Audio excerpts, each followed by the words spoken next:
Great. So we can go ahead and dive in. My name is Miles. I work for our company called Upstream Tech. And so we build software tools to essentially help conservation agencies and organizations accelerate the pace and scale of their work. And so our team comes from a really wide variety of backgrounds. We take a lot of pride in being a pretty interdisciplinary team. And so, as you'll see today, Lens is a pretty versatile tool. It's been built by a lot of different perspectives, and we work with a lot of different organizations. And so I think you'll be pretty interested in how that can answer a really wide variety of monitoring questions as it pertains to agriculture. And so Lens is our remote monitoring platform, and this is what we are going to cover today. And so this is a tool that we really built specifically for conservation agencies and organizations to help them save time and money on their monitoring work. And so what that really boils down to is being able to spend a lot less time behind the windshield and really spending that time in the field where it matters most. And we aren't setting out to replace field monitoring. Instead, really helping you honed in on those particular areas of change that really do require your time on the ground so that you can allocate your time accordingly.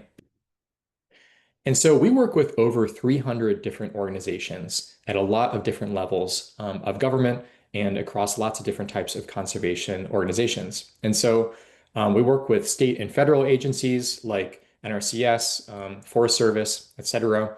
We work with lots of agricultural land trusts. And so that's actually what my background is in myself. So I used to work for a statewide agricultural land trust in Colorado. I spent a lot of time driving around the state. Quite literally a third of the year I was spent driving around the state to monitor these different areas of interest. And so that's why I started using Lens myself. We also work with lots of soil and water conservation districts and also lots of county assessors. And so these are folks that are oftentimes monitoring current use or ag tax programs. That also can also include forestry incentive programs to make sure that forests are staying in production and being protected from development. And so it's a really wide variety of use cases of folks that are using Lens. And they're ultimately all using Lens as a tool to answer questions. And so here's a really brief look at some of the questions that these folks are asking in terms of their agricultural monitoring. And we'll go through some of these questions today as we do our live demo. And so you'll see how Lens is helpful for looking for new structures, looking at the uses of those new structures, and also monitoring things like agriculture and cropping practices, as well as looking at the kind of changes that are due to livestock and the sorts of protection measures that we can put in place around exclusion fencing and riparian areas. And some of the questions and challenges that I've seen these agencies face when they're trying to answer those sorts of questions are all sorts of different aspects. And so that really starts with the fact that monitoring on the ground can be really costly and it's really time consuming. I know that really well because I used to spend about 4 months out of the year driving around eastern Colorado checking out farms on the ground. And even if you're out there on the ground, it can be amazingly difficult to time your visit right because the cropping cycle is always moving. It's really difficult to evaluate what exactly happened in the past, what's happening next, and it's really difficult to be all those places at one point, especially during the busy summer months. And so it's also not always easy to do that sort of monitoring with aerial imagery. So oftentimes we're meeting with counties and statewide governments that are tasking imagery, which means actually requesting satellites to capture areas for them. That's a really expensive and time-consuming process. And oftentimes, counties often will have aerial flyover imagery that's maybe captured as part of their assessor program.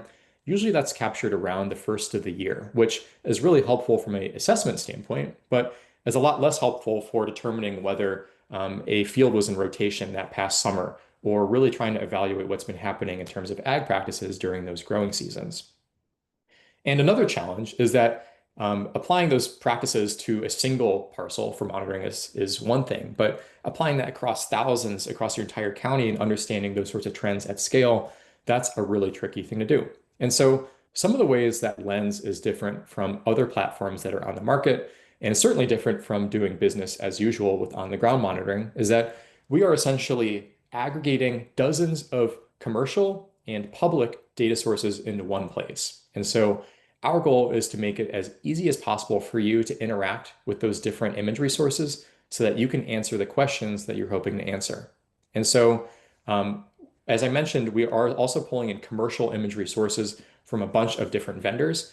And we're also trying to help you access those sources with really low to no spatial minimums on those purchases, and also leverage the public imagery so that you can really rely as much on that as possible. And so one of our examples today, I'll be exclusively using public imagery for all that monitoring work.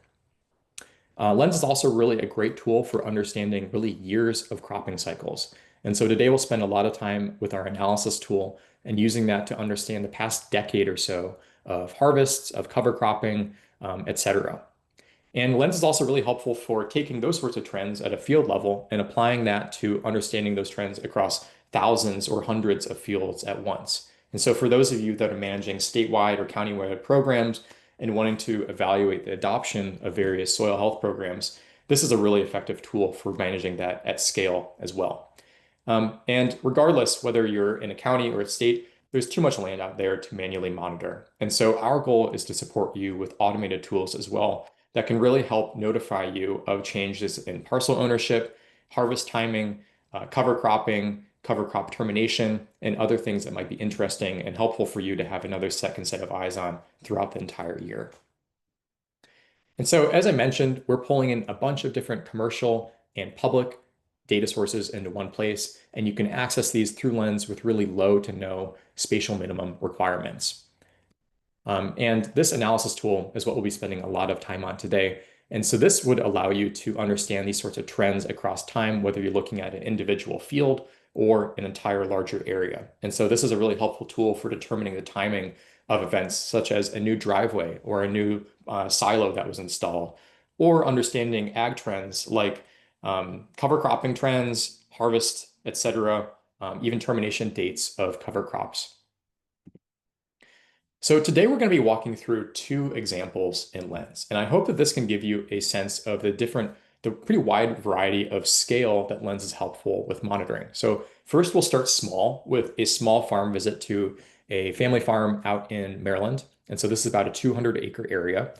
And then we'll end with a bigger example across many thousands of acres and highlight some of the ways that Lens is really helpful for monitoring at scale as well. And so whether you're an assessor, whether you're with the Soil and Water Conservation Agency or district, I think you'll find something in here that's interesting. That being said, if you'd like to see an example that's in your particular county or state, please feel free to reach out to me. My email is miles@upstream.tech. I would be happy to meet with your team and we could take a deeper look at some of the examples in your particular area. So that is enough for the slides. Let's go ahead and jump into Lens. So Lens is a web application, which means that you can really access it on any computer. There's nothing that needs to be downloaded on your end.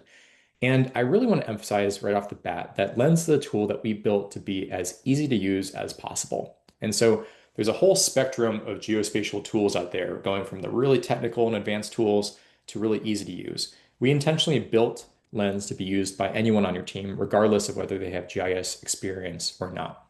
And so it's really simple to add in areas of interest like we have here with this about 200-acre area in Maryland. And so as soon as we add in an area like this, we're going to start by processing all of the public and commercial images that have been captured of this area. And so when I open up this date drop down at the top, I can see that right now we're looking at an image from 2020. This was actually captured by the state of Maryland's aerial imagery program. And so any of those aerial imagery programs that are publicly available, we can pull those directly into Lens. By default, we will, of course, include all those NAPE images going back to about 2005. So you have a nice long horizon of looking back to see any of these changes over time. Now, most of our customers in Lens want to see a much more recent version of this property, kind of as if they were driving out there in the field this past summer. And so that's when we can really rely on the various commercial imagery sources that we're pulling in Lens. And so that you can easily access these right here in this left-hand sidebar in Lens via this order pane. And so this is where we're aggregating dozens of different commercial vendors in one place so that you can see all the images that have been captured of these areas and you can access these on a per acre basis. And so I can just scroll through these, kind of see the different time of year that has been captured by all these different image sources. I can really scroll back several years here and see that whole history of commercial sources as well. And when there's an image that catches my eye, maybe like this one that was captured in June of this past year, about 2 months ago or so, I can go ahead and preview it directly here in Lens. I can see even the time of day that this image was captured. And I can see that to cover this entire 200-acre parcel that we're looking at here, that would be charged at about 4 acres, sorry, 4 cents per acre in lens. And that would only be about $8. So for $8, I could see a high resolution, recent view of this entire property directly here in lens. And if I'm only interested in part of this property, we can even hone that down further. So if I was really only interested in the farm center here, where we have some of these barn and ag buildings here, I can go ahead and bump that down to about 10 acres or so, and I can order this subsection of an image for only 50 cents. And so our goal is to make it as easy for you to interact with these commercial images as possible so that you can really affordably answer questions using high resolution imagery. So let's pretend that I just ordered one of those images. And now I can really easily compare it against one of these older ones in order to see any changes that have happened the past couple of years. And so right now we have this image on the left from 2020 and the image from the right that was captured earlier this spring in 2025. And so in just seconds, we can move the slider bar back and forth here and really easily see and look out for any large scale changes across this property. So if, for instance, I was an assessor and I was trying to evaluate whether any of this forest has kind of been taken out of our forest incentive program and it has instead been replaced by a subdivision, that would be incredibly easy for us to detect right here. You can see that really nothing much has changed in this area over the past 5 years or so. Both of these images are captured kind of in these late winter months, so it's pretty easy to see what's happening on the forest floor beneath the canopy here. You can actually see this kind of meandering stream there that would be hidden during the summer months. And so we're trying to give you access to year-round imagery in Lens so that you can capture things that are happening beneath the trees in the leaf off months, or capture that full canopy and ag activity in the summer months. As we work our way across the property, I'm not seeing any big changes to these fields. It doesn't look like any of these were taken out of commission for development or for recreation purposes, etc. I can zoom in a little bit here to this particular farm center and see that a pretty large, looks like it might have been hay barn, was taken out sometime in the past couple of years. And so we can see that silo that has all been disassembled. Looks like that site has mostly been remediated. So some of the things that I'm starting to see on this parcel, both in this image from 2020 and from 2025, is the presence of cattle. So those black dots right there are actually cows. And so that's all a question that I get a lot, is whether you can count cows with lens. Sure enough, in most of our imagery sources, you can. And so we can see kind of in the past couple of years, they've changed locations, which is certainly good. And we can do a little bit of analysis to figure out where they're going here. And so I'm actually seeing a lot of these trails kind of crossing some areas of this property. And this one catches my eye right here. So this looks like it might be a bit of a perennial stream or a ditch that is on this particular property. And I'm not really seeing any sort of fencing that's keeping the cows out of that area. And so it's quite likely that this is being, grazed right down to the water. I think I'm seeing some sort of ruts there, maybe due to cows kind of being in a muddy area of the property. So that's one thing that I could notice right there.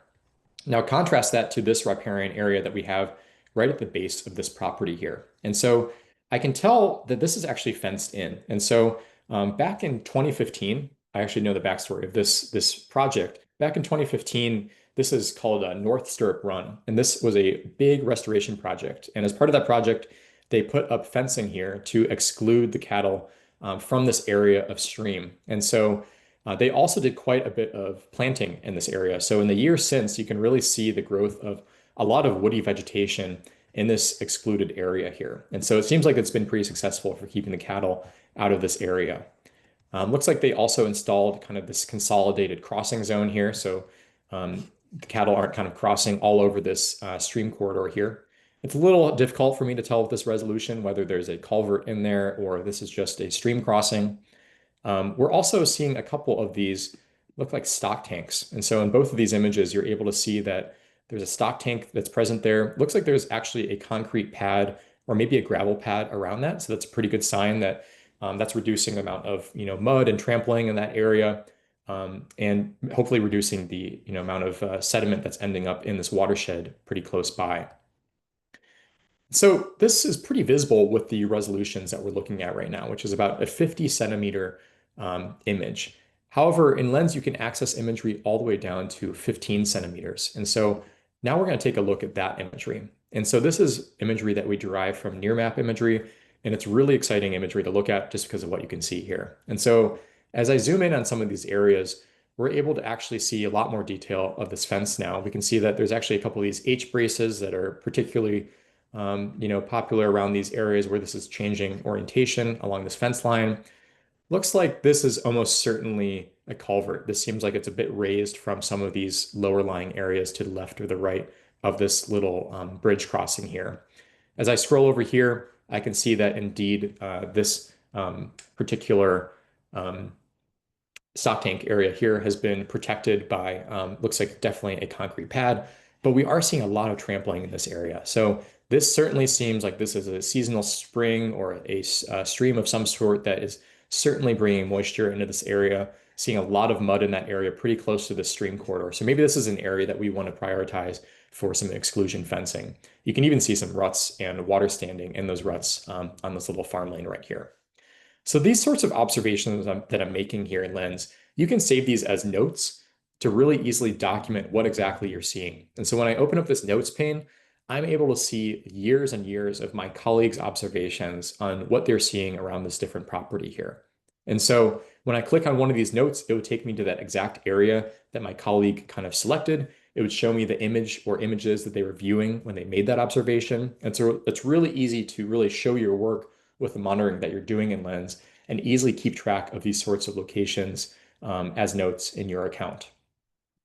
Other thing I'll mention is that these different notes here, you can really easily aggregate them into a report. And so these reports, they will pop up in their own page, and you can edit this PDF to really be however you wish. And so you can change these overview images to any of those different images you purchased in Lens. You can see those before and after observations that you've made here. You'll also see all that data about when exactly these images are captured. So it's a really helpful tool for documenting these sorts of changes across a smaller area and really diving deep into, some of the decisions that your staff might be making around where that exclusion fencing should be, which areas have really aggressive erosion, and really documenting those changes over time. So this is one way that you can really export some of that data from Lens into a format that's really easy to use for reporting. Last thing I'll mention on this property before we move to a much larger example is this is a really fantastic image that we're looking at here. And so I would love to take this right into GIS. And that's something that's really easy to do here in Lens. You can come down here to the details pane and all these different commercial images that we've purchased on this property, we can stream these right into GIS. And so you don't have to rely on outdated Esri base maps that are composite images. You don't really know when they were captured.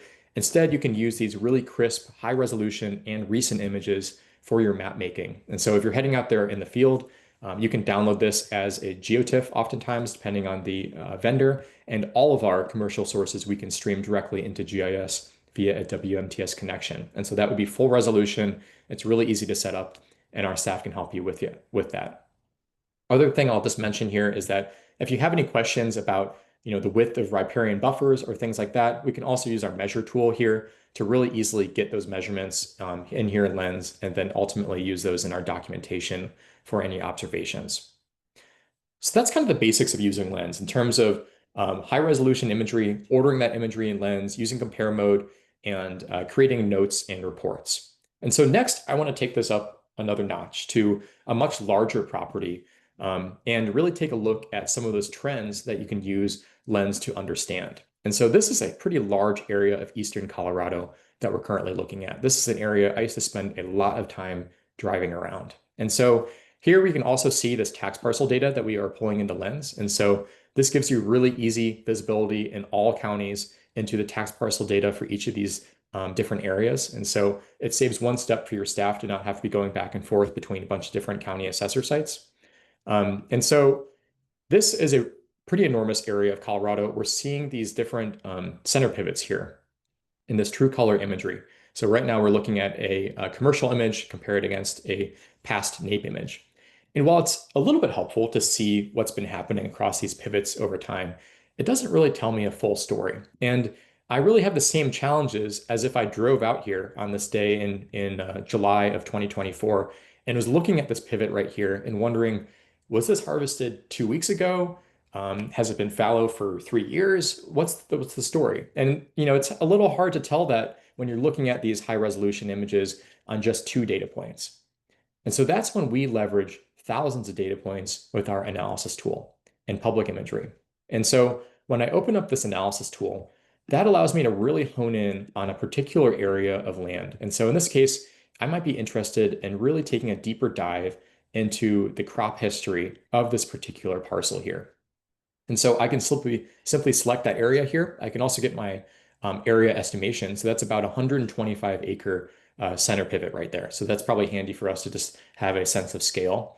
And then I can choose a data set to analyze here. So in this case, I'd like to analyze this area for changes in vegetation to really understand that whole crop history of this area.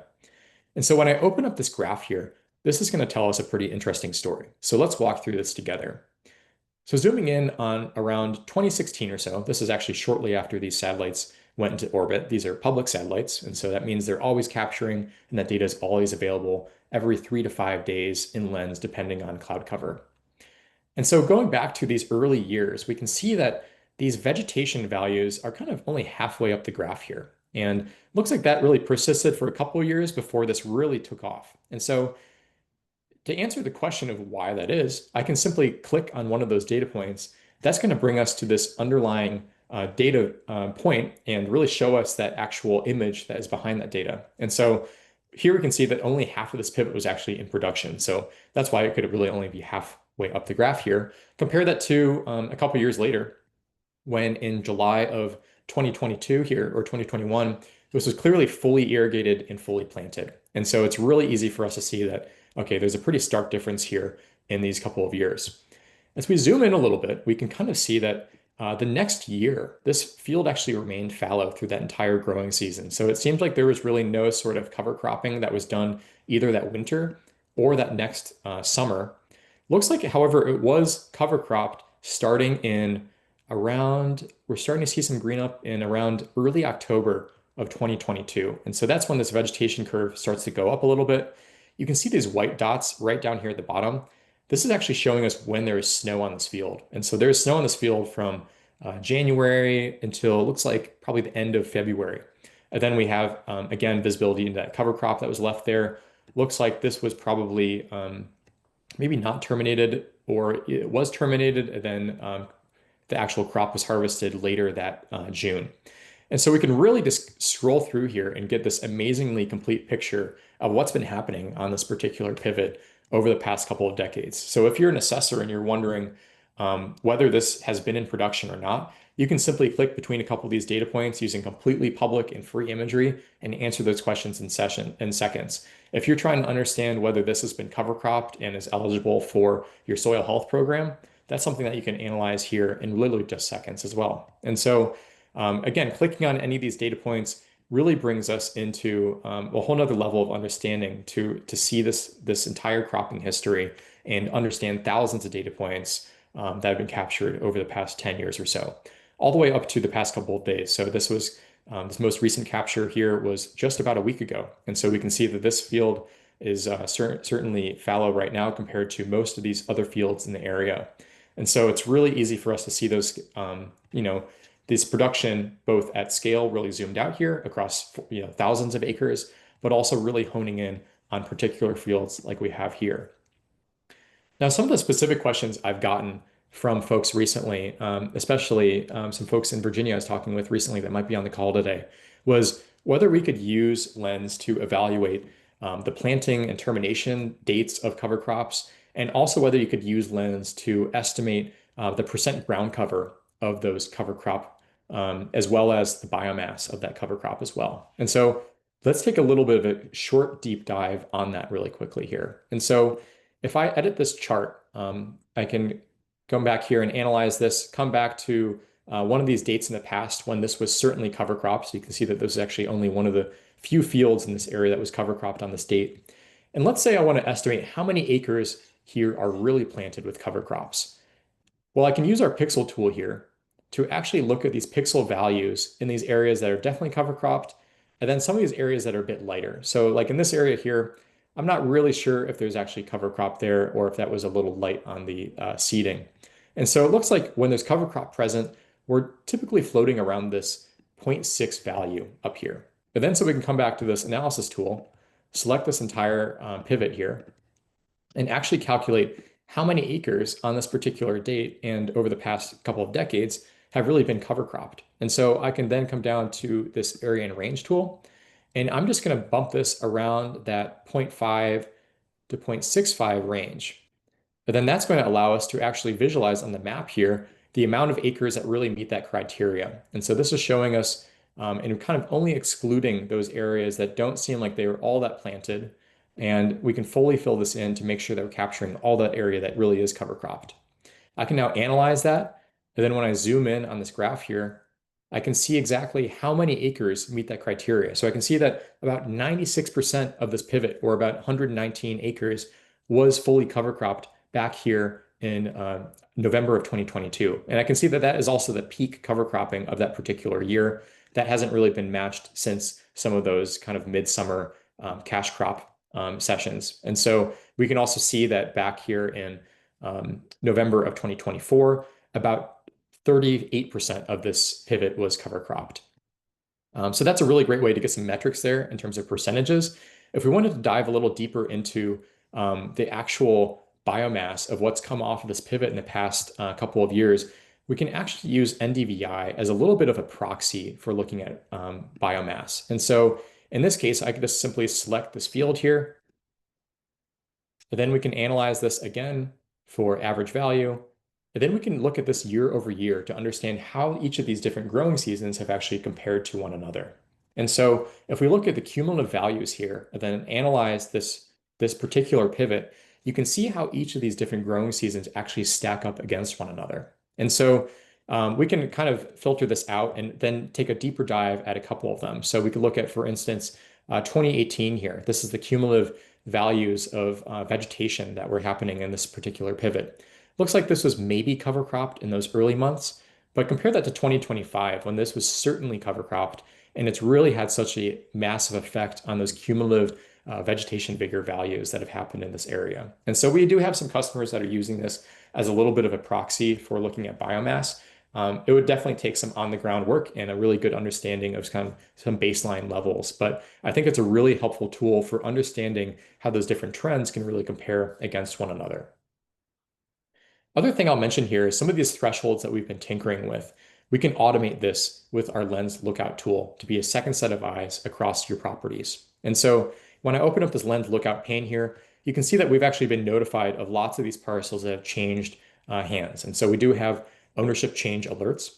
You can also create your own lookout policies. And so in this case, maybe I'm interested in being notified when the cover crop on this particular field is terminated. So I would like to be notified when things drop beneath this value. I can then set this alert. Our system will look at each and every one of those public sensings as they come in every 3 to 5 days or so. And actually, you can be notified for any changes that meet that criteria. We also have a unseasonal vegetation drop alert. So for instance, if a farmer for the past 10 years or so has always cover cropped their field, and then one year they don't, that would likely get registered on our unseasonal vegetation drop. And so this is also another helpful second set of eyes to monitor across lots of your acres and really help you scale that sort of monitoring program. So we've walked through how Lens is helpful on looking at smaller farms and answering really specific questions with high resolution imagery. On this example, we've used public imagery exclusively to understand the crop cycles of these individual fields. Next, I want to show how that we're aggregating a lot of these trends into larger scale graphs and really rolling these trends up into a statewide or a county-wide sort of approach. And so that is with our Lens dashboard, which we just recently built.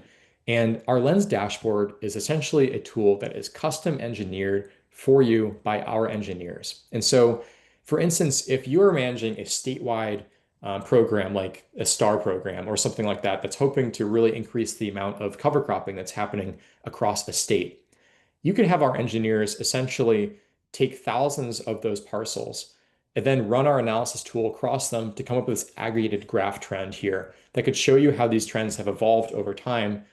So you can see how cover cropping practices have really changed in the past years, or maybe pre and post implementation of a statewide program. The sky is really the limit with these. We are happy to really engineer these around the questions that you're hoping to answer and ask. And so, for instance, here we could look at March of 2023. and compare that to March of 2024 across dozens of sites. And we can see that there's certainly much more cover cropping that's been happening in these recent years. And we could expand this time horizon back, a decade or so to really demonstrate how this has evolved over time at scale. This is also a really powerful monitoring tool because in addition to having visibility into graphs like this and being able to export this data really easily, you can also identify any outliers. So for instance, you have all of your enrolled parcels in a cover cropping program in this particular tool. You would then be able to see any outlier properties that maybe aren't cover cropped when they should be. And so to look further into that, it's as simple as clicking on that and then navigating to that property directly in Lens, where you'd be able to see public imagery to really quickly assess what exactly is going on in that particular area. So I hope that is a good view into a pretty wide range of different use cases in Lens. I know that we have so many different folks on the call today, and so would love to hear any questions that you have in the chat, and I will go ahead and start looking at those.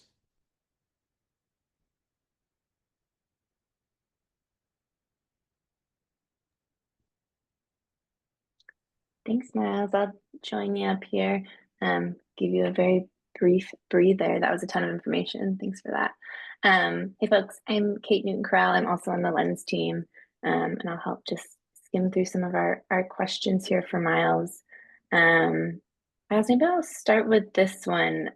We have someone wondering if you can identify crop type with Lens.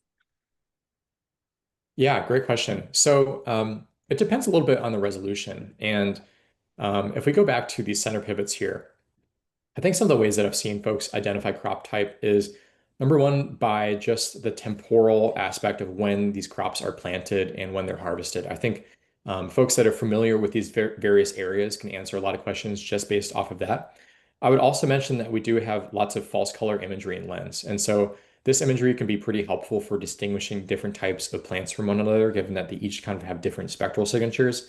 And as I mentioned earlier, we also have those really high resolution true color images. So in an image like this, you could look at a pretty small patch of ground and be able to most likely identify the crop type in that area. But I think with all that context together, that's kind of what allows you to make that sort of assessment. All right, we have another one here. Can you add overlays on top of your areas? Sometimes we track building envelopes where ag structures can be built. Yeah, good question. So if you have any sorts of points, lines, polygons, that sort of data that you want to visualize on top of your properties in Lens, you can upload those yourself as overlays. It kind of appears a bit similar to how this parcel data does. And so with these particular boundaries that you're seeing here, you could superimpose those on top of your property. So it's really easy to look at exclusion areas or the boundaries of recent restoration sites, et cetera. Nice. This person is wondering about automated tools. You mentioned automated tools. What are they and what use cases?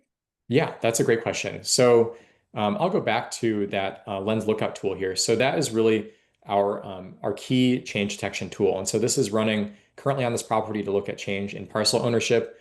This could be activated to look at any unseasonal vegetation drops. So for instance, if you're a tax assessor and you're wanting to make sure that all the forest on this property remains intact and part of the timber program in your particular county. You could passively monitor this for any sorts of clearing that would be potentially removing this forest. And these lookouts are completely customizable by you. Other thing I'll mention is something that we're working on right now is actually using AI with true color imagery to pull out insights at scale. And so, for instance, if you were looking for areas of encroachment across many thousands of acres or illegal encampments or other issues like that at scale, that's something that we are tinkering around with AI to do. And we have lots of really exciting updates coming out in the next couple of weeks about that particular feature. So stay tuned on that, but know that Lens off the shelf right now already includes quite a bit of change detection tools. Yeah, big announcements coming on that. It's a good teaser. We have a question about imagery capture. So the images that are captured every 3 to 5 days, would that happen only in areas that we request, or would that occur throughout the county? How does that work? Yeah, great question. So that 3 to 5 days, that is coming from this Sentinel-2 satellite. And so this is one of our favorite satellites because they have a whole lot of different types of imagery combinations that are coming off that same satellite. And so this is captured every 3 to 5 days or so. You can see here that our most recent capture in this area due to cloud cover was about a week ago. And this you don't have to do any sort of requesting on. This is a public satellite. So that means that it's orbiting and constantly capturing imagery for you. The only trade-off with it is that it's lower spatial resolution. So this is a 10-meter resolution image here, which is really plenty for looking at ag trends across this property here. What it's not as good at is looking at the sorts of structures that might be in this agricultural building envelope down there. And so that's kind of why we're providing both these public sources and those high res images so that you can really use the right tool for the job. But primarily with our analysis tool, we're utilizing this public imagery here. And so that allows you to interact with that data for free without any sort of per acre cost.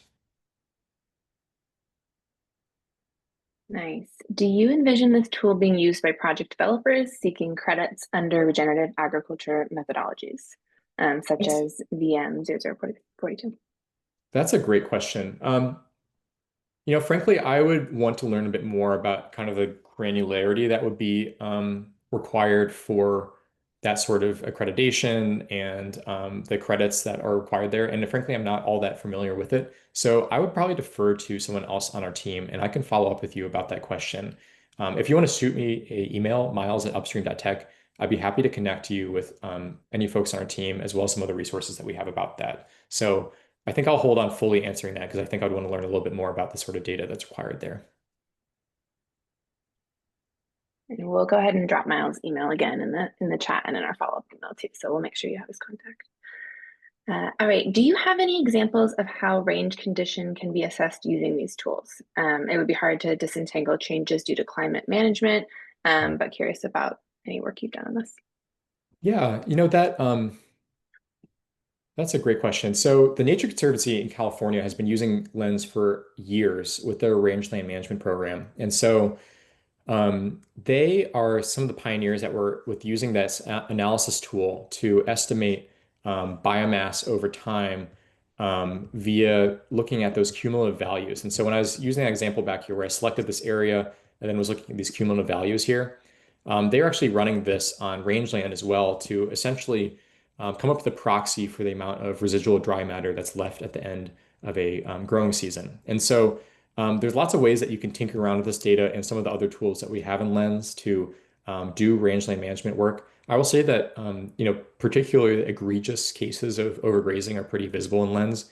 And that's certainly something that, if you had any particular examples in mind, I'd be happy to meet with you and we could take a closer look at those. But no, that is something that is done both by some of our agricultural land trust customers and also the Nature Conservancy. Right, this one may be a little bit similar to if we can actually detect crop types, but this person's wondering about if it's possible to detect crop diseases or crop nutrient deficiencies. That's a good question. I think if it is something that is ultimately affecting the vegetation vigor, that in at a scale that's large enough to be seen with the Sentinel-2 imagery, then certainly. I think you could see examples of, for instance, overspray or other things that might be affecting vegetation in this area. If there is, any sorts of saturated soils that were really affecting the amount of vegetation vigor, that's something that we should definitely anticipate to be seen here. Um, I think the only limitation there could just be the resolution. So it depends how large of an area is being affected by that and the severity of how that's affecting the photosynthesis, which is ultimately what's being seen in this image here. So I would say that we are seeing that quite a bit with our customers that are using Lens for forest management. So you can see things like oak wilt or beech leaf disease pretty clearly using the same data layer that we're looking at now. So I would definitely anticipate that to be the case with nutrient deficiencies or other things that might be affecting crops. All right, we have another one here. What's the best way to look for invasions along ditch line farms and also ditch erosion? Yeah, great question. I would definitely come back to that example we were looking at earlier. So, with this high res image right here, this ditch is not having a good time. I'm gonna take a wager. That looks like it's pretty stampeded out. Looks like there's a lot of hoof marks in this area, a lot of bare soil. There's not much vegetation on some of those, what I imagine are the banks of this ditch. So that's something that you can really easily see with a high res image like this. Um, Invasives, It depends a little bit on the invasive. I think there's some that are really conspicuous with a true color image, like we're looking at here. And again, the higher res, the better. That being said, with something like cheatgrass or another invasive that has like a much earlier green up than the other native vegetation, you can often see it earlier on in those vegetation images like this. And so you'll actually see the kind of that native vegetation is a little bit dormant and is still kind of in these maybe yellow to orange values in the spring. But then there's a patch of cheatgrass that maybe looks kind of like this, and it's greening up kind of almost synthetically early in that season. And so that can also be one trigger or kind of a tip that you know can tip you off to that sort of thing. Nice. We have a couple here that go together. One of them is, do we have to purchase imagery and lens? I know you spoke a bit about the Mm. publicly available imagery that's free. Um, this other one is, our state has flyover imagery. Can you bring that imagery into lens? So maybe if you already have imagery, can you use it in lens? Yeah, so as I mentioned back here with the Maryland imagery, for instance, right here, this is imagery that Maryland flew, and so we were able to ingest that into Lens. To clarify, there's no sort of mandated amount of imagery you have to purchase in Lens. There's no sort of recurring capture or anything like that. You just purchase it as you need as you go. So our goal is to help you use this public imagery as much as possible first, and then you can really use selectively order these commercial images as you go along. I mentioned that folks are also probably wondering a little bit about our pricing and our different tiers of Lens packages.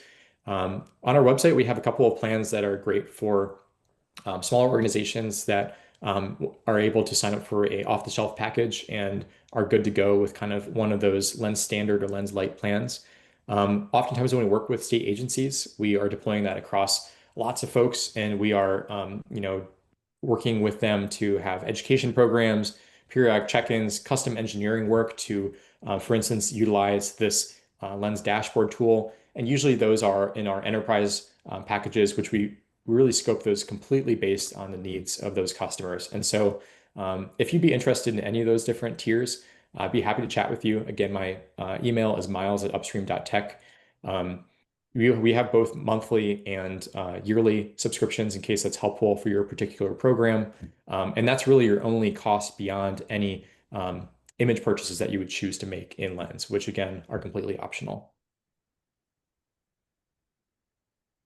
Perfect. And I'll go ahead and I'll just drop that page in our chat as well that folks can check out. And we also have a good kind of agriculture specific industry page that I dropped as a resource as well. So those are a great way to check it out. I know we're coming up on time here, Miles. Is there any questions you're seeing that we didn't address that you want to make sure we do, or anything else you want folks to know about? I think the first thing I said when I opened up Lens was how easy it is to use. And we just went through a ton of examples, and it probably is maybe a little daunting for some of you, but rest assured that Lens is a really intuitive tool to use, and we're here to help you use it. So we have a really fantastic team, customer success team, that is really here to provide you with support and the training that you need to really make the most out of your Lens subscription. So whether you're interested in a small, off-the-shelf Lens package that you sign up for on our website, we're here to onboard you. If you're part of an agency and you need help deploying it across, dozens of staff and really want to make sure that folks get the most out of it, we're here to develop a custom, plan to really get you all up to speed and really leveraging Lens and making the most out of it as a tool. So we've deployed Lens from the smallest little volunteer land trusts all the way up to the federal government. And so we're really happy to take on any sort of organization, and we're excited to work with you.